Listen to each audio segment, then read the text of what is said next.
మరొక ఉత్తరం చూద్దాం గురుగారు. అన్నపూర్ణ గారు ఇమెయిల్ ద్వారా రాస్తున్నారు. సీతారాముల కళ్యాణ తలంబ్రాలు పెళ్లి చేసుకోబోయే జంట వేసుకోవాల్సిన తలంబ్రాల్లో కలపవచ్చా?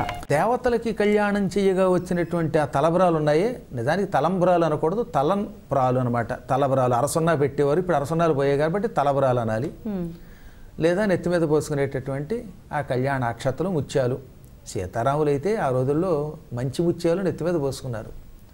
అందుకే మనకు శ్లోకం ఉందిగా, జానక్యా కమలామలాంజలి పుటే యా పద్మరాగాయితాః న్యస్తాః రాఘవమస్తకే చ విలసత్కుంద ప్రసూనాయితాః స్రస్తాః శ్యామలకాయ కాంతికలితాః యా ఇంద్రనీలాయితాః ముక్తాస్తాః శుభదా భవంతు భవతాం శ్రీరామ వైవాహికాః. సీతారాములు నెత్తి మీద మంచి ముత్యాలు పోసుకున్నారు. ఇవాళ మనం బియ్యం పోసుకుంటున్నట్లుగా పూర్వకాలంలో వాళ్ళు మంచి ముత్యాలు పోసుకున్నారు. వాళ్ళ యోగం అంత గొప్పది కనుక, వాళ్ళు మహాత్ములు కనుక.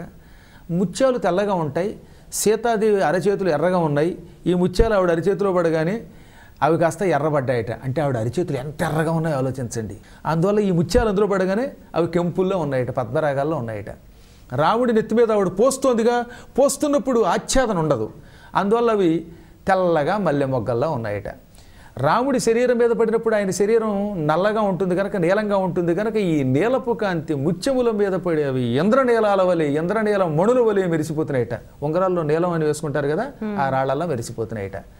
అలా సీతారాములు తమ పెళ్లిలో ఒకరినెత్తి మీద ఒకరు పోసుకున్న ఆ మంచి ముత్యములు వధూవరులకు శుభము కలిగించుగా. కానీ ఈ శ్లోకానికి అర్థం అంటే ఆ ముత్యాలను మనం తలుచుకుంటేనే మనకు శుభం వస్తుంది.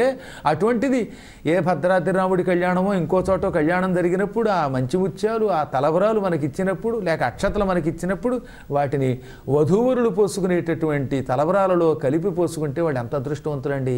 కాబట్టి నిశ్చింతగా సీతారాములనే కాదు, దేవతల కళ్యాణాలు ఎక్కడ జరిగినా ఆ కళ్యాణ అక్షతలు కానీ, లేదా కళ్యాణంలో వాడబడిన ముత్యాలు కానీ, తలబరాలు కానీ దాచి తెచ్చుకుని మన ఇళ్లల్లో జరిగేటటువంటి పెళ్ళిళ్లలో తలబరాల్లో కలపండి. ఆ తలబరాలు వధూవరులు శిరస్సు మీద పోసుకునేలా చెయ్యండి.